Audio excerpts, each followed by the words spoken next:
Hello friends, I am Dr. Himanshu Sharma. Today in this video lecture, I will discuss derivation of Schrodinger wave equation.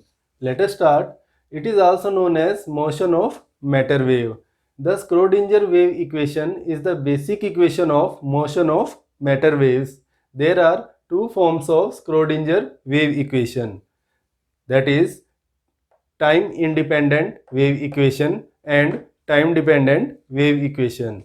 In time independent wave equation there is no time component, but in time dependent wave equation there is a time component.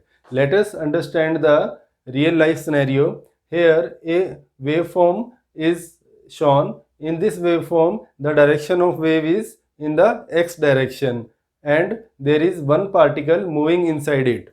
So we want to mathematically model, or we want to know the energy and position of this particle using the help of Schrodinger wave equation. Now let us understand these two equations and its parameters. Del square psi plus 8 pi square m upon h square e minus v psi is equal to 0, where del square is equal to del square by del x square plus del square by del y square plus del square by del z square. X, y and z are called coordinates of wave particle. Psi is known as wave function and m is called mass of particle. H is Planck's constant. E is the total energy of the wave particle, means total energy of this particle. And V is called potential energy of this particle, and difference of both total energy minus potential energy is equal to kinetic energy. Modified Planck's constant is equal to h upon 2 pi and I is the imaginary number.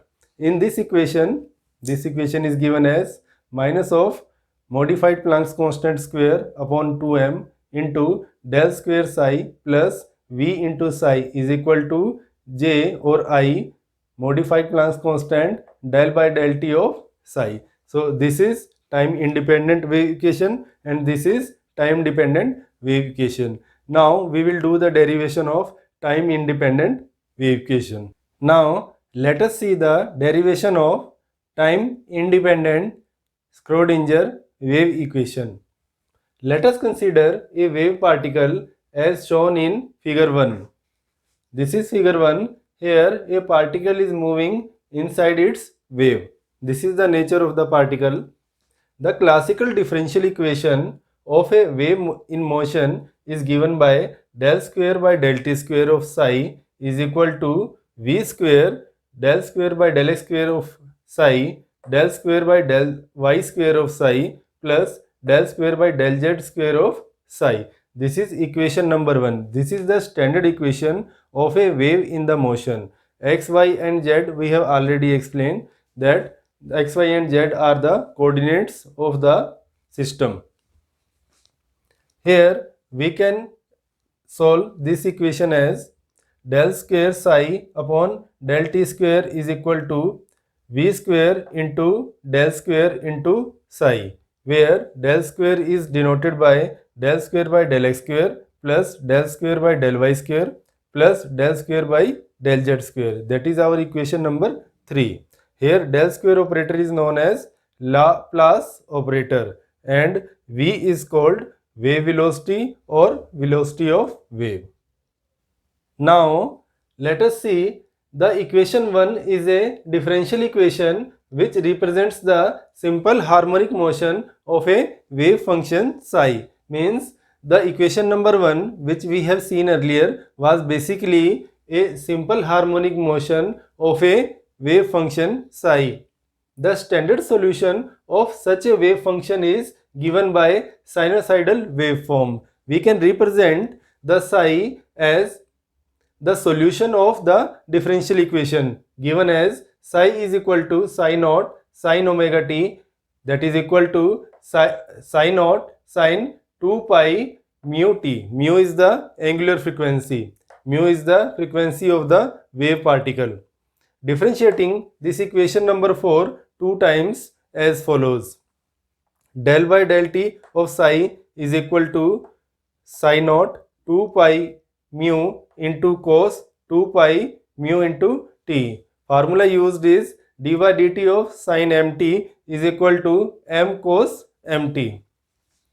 Again differentiating this, we get del square over del t square of psi is equal to minus of psi naught 2 pi mu square into cos 2 pi mu t. That is our equation number 6. Now rearranging the terms in equation number 6, we get del square by del t square of psi is equal to minus of psi naught 4 pi square into mu square into sin 2 pi mu into t. Now let us simplify this equation. Bring 4 pi square mu square in front side and take back the psi naught near to the sin term.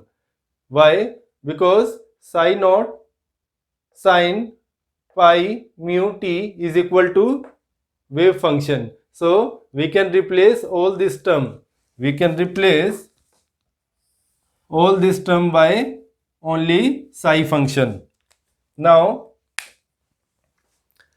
del square by del t square of psi is equal to minus 4 pi v square upon lambda square into psi. So here v is the velocity. How velocity has come? Because the formula of velocity is equal to mu upon lambda. Now put the value of del square by del t square of psi from equation number 7 in equation number 2. What we get? V square into del square of psi is equal to this term, that is minus 4 pi square into v square upon lambda square into psi, or del square into psi plus 4 pi square upon lambda square into psi is equal to 0. Why? Because this v term and this v terms get cancelled. Now from the de Broglie relation we have lambda is equal to h upon m into v. This is our equation number 9. Put the value of lambda from equation number 9 into equation number 8. We get del square psi plus 4 pi square upon h square m square v square into psi is equal to 0.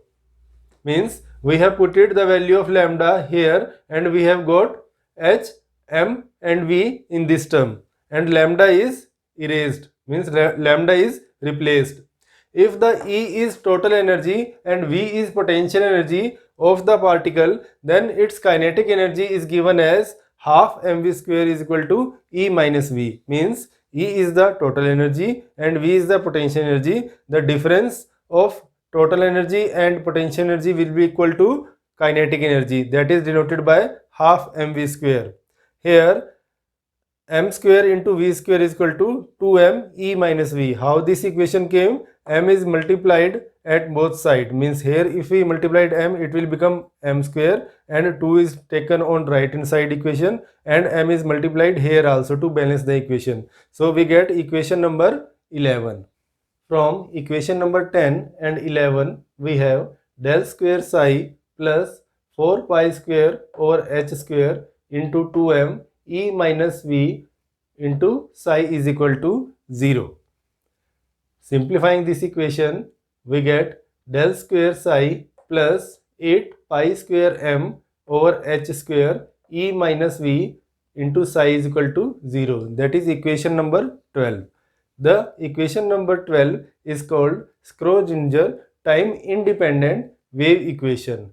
Now put h bar is equal to h upon 2 pi in equation number 12.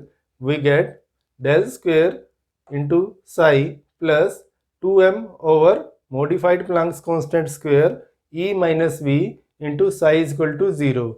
That is our equation number 13.